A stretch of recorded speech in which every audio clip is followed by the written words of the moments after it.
I'm Jennifer Gladstone, host of our series Mission Critical, presented by Raytheon Technologies.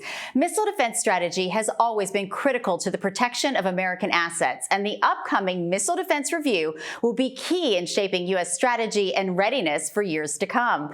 With us is Raytheon Technologies VP of Strategic Missile Defense, Tay Fitzgerald, to discuss the U.S.'s missile defense program. Hi, Tay. Welcome to the program. Hi, Jennifer. Thanks so much for having me. So at the upcoming Missile Defense Review in February, can you talk a little bit about what's changed since the review was last held in 2019? What has changed the most is the threat itself. And I think anyone who's following the news at all knows this from some of the recent activities we've seen from our near peers. Whereas historically, we've dealt predominantly with ballistic missile defense threats. Those are ones that are traditionally launched from land, follow a very predictable trajectory, much like throwing a football. The new threats are much faster moving, much more complex, and can also be launched from a variety of different platforms, anywhere from land, air launched, sea launched, and even submarine launched. And we're not just seeing our traditional BMD threats get more complex. We're seeing very fast moving, maneuverable hypersonics, as well as very, very fast moving cruise missiles. So the threat itself is probably the biggest change since 2019 MDR. So what considerations should there be as the Biden administration looks at shaping their missile defense strategy? So in addition to the threat evolving, our capabilities to design new defenses to those threats has also changed.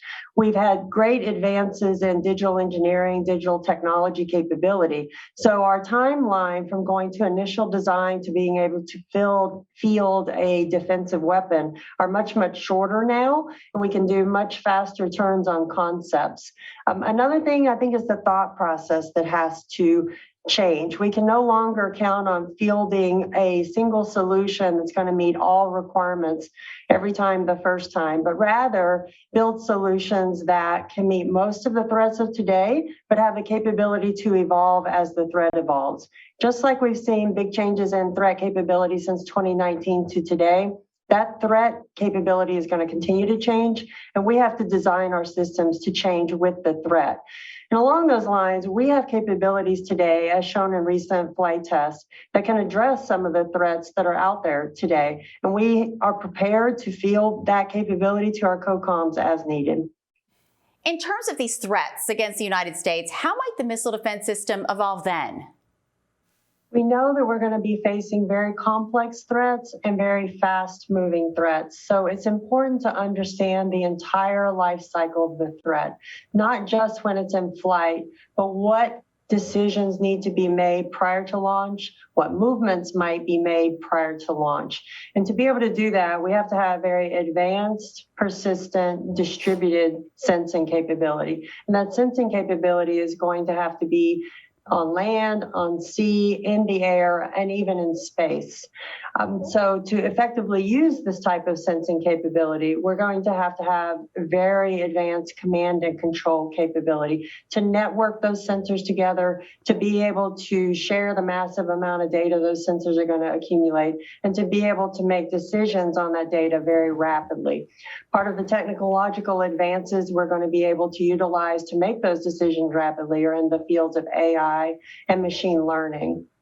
In addition to our sensing capability, we're going to have to be able to address systems moving very, very quickly. So our defense systems, our counter hypersonic systems, are also going to have to be able to deal with extremely high temperatures in an exoatmospheric outer space environment. So advances in maneuverability and also advances in materials development. The Glide Phase Interceptor GPI program will be addressing some of those challenges.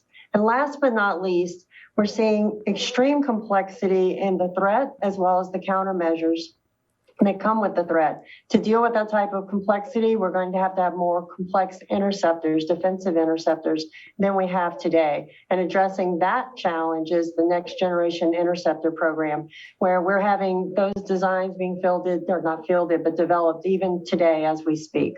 How does this course of action impact our strategy with our allies?